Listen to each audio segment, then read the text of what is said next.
Hey, so I stumbled on Jeff Nippard's latest video on doing partials and compared to full range. And I have a couple of points I wanna raise about this study that he conducted or made people to do. So let's first look at the results of the study. Asked Dr. Pack and Dr. Wolf to present the findings to me on a graph. So here on the whiteboard, you can see that on the y-axis is muscle growth, and on the x-axis are the two conditions. So the full ROM side and the lengthened partial side. Let's do it. The hype! You're legit hyped. I actually am. Hey, I care about this stuff. Full range of motion. Let's see it.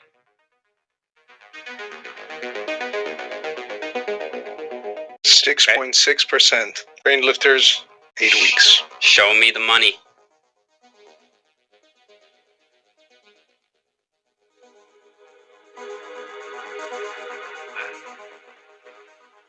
Okay, so I mean, is it 5.9. is it safe to assume that is basically the same? No difference. Now, just to be clear, statistically, this is no difference. If you just look at the graph, you might think maybe full range of motion did a bit better, but it didn't. I mean, this is what the graph looked like for the biceps. Here, it definitely looks like lengthened partials came out on top, but no, there was no statistically significant difference here either. Okay, let's talk about this. So here are my points what I want to talk about. So in the setup for this video, like you can go and watch the video, and he talks about in the video how the study was set up, and it looked like that they were using the same weights for the partials and for the full range. But you can actually use more weights on certain movements if you do partials, which I guess then somebody could argue that if you can then with partials use heavier weights, maybe the ability to use heavier weights will contribute to better gains. And since in the study they used the same type of weight for the partials and the full range, the study didn't maybe perfectly capture the full benefits from the partials. So I don't think that he in the video didn't specify, in my opinion, that did they use the same weight. And if they didn't, then I think there would be a room to make another study in which they would use different weights for the partials. But then the second point what I want to talk about is the strength curve of the movement. Like you saw in the video, that now he is showing the graph for the biceps. And in this bicep photo, the result, it would look like that the partial did better, even though in the overall scheme of things, the full range did better. So here is my hypothesis why something like this could be happening. Like if you are doing pull movements versus push movements. In pull movements, usually the end of the range of motion portion is harder for the body to do than the beginning.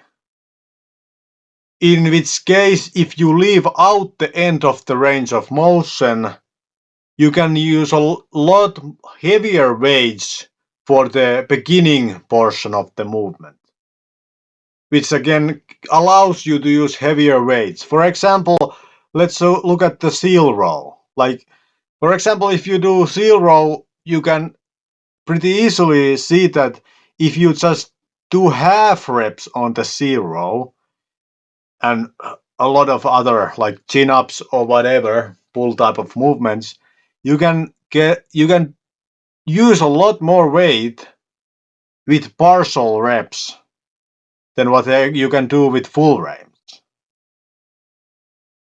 And this is not the case, for example, with push movements like cable push down and like a dumbbell, like shoulder dumbbell press or something like that, where the end of the range of motion is usually kind of easy.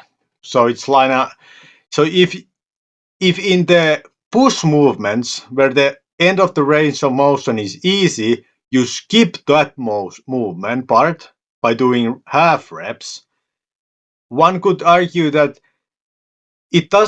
since it doesn't allow you to use heavier weights, since the beginning portion is the hardest part, one could argue that in this case, doing the half reps with the beginning portion or the most stretched out portion, which is the beginning, the lower part, where the dumbbells for example, in the shoulder press, the dumbbells are near your shoulders. If you are just doing that to the midpoint of the movement, that's the hardest part. So just focusing on that, yes, skip and leaving out the top part doesn't allow you to use heavier weights, in which case this type of half reps might not give you like better type of gains. Whereas in the pull movements where the strength curve is so that the end is harder mechanically to do for the body. If you just skip that part and focus on the part which the body is strongest to do mechanically, you can load it up with more weights, and hence that ability to use heavier weights is the factor which gives you better strength gains. So I find it kind of interesting that he showed the bicep chart in which this is not the bicep chart, but this was the bicep chart in which the half reps did more, but in the overall full range did more.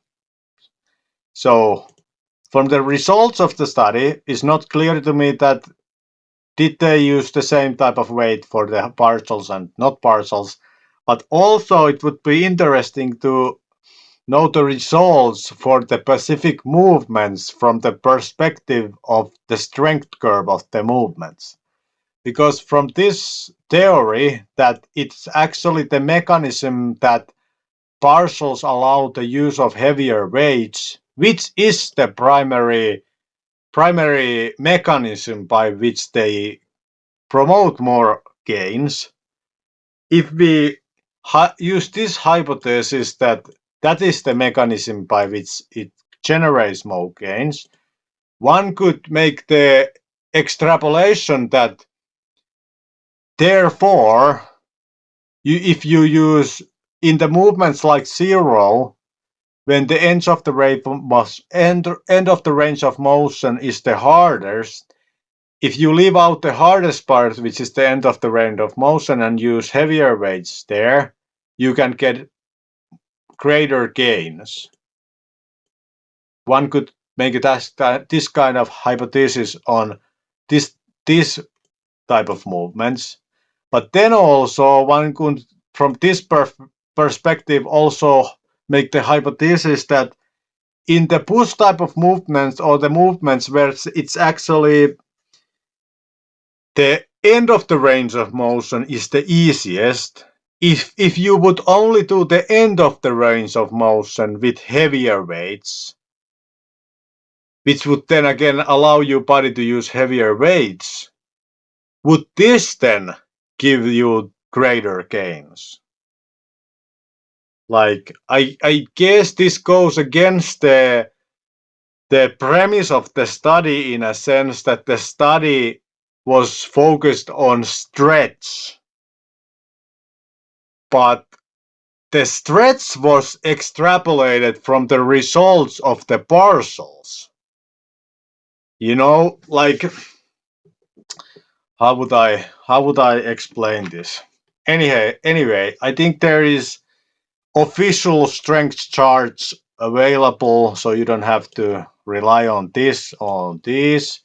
But anyways, it would be interesting to see the study from the perspective of separating the movements regarding the strength charts.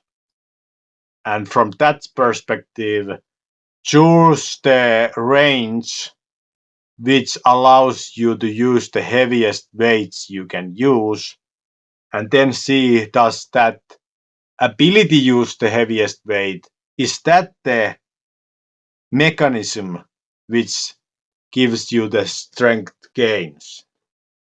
So okay, that was my critique or points of this video, which would be interesting if somebody could address in the future.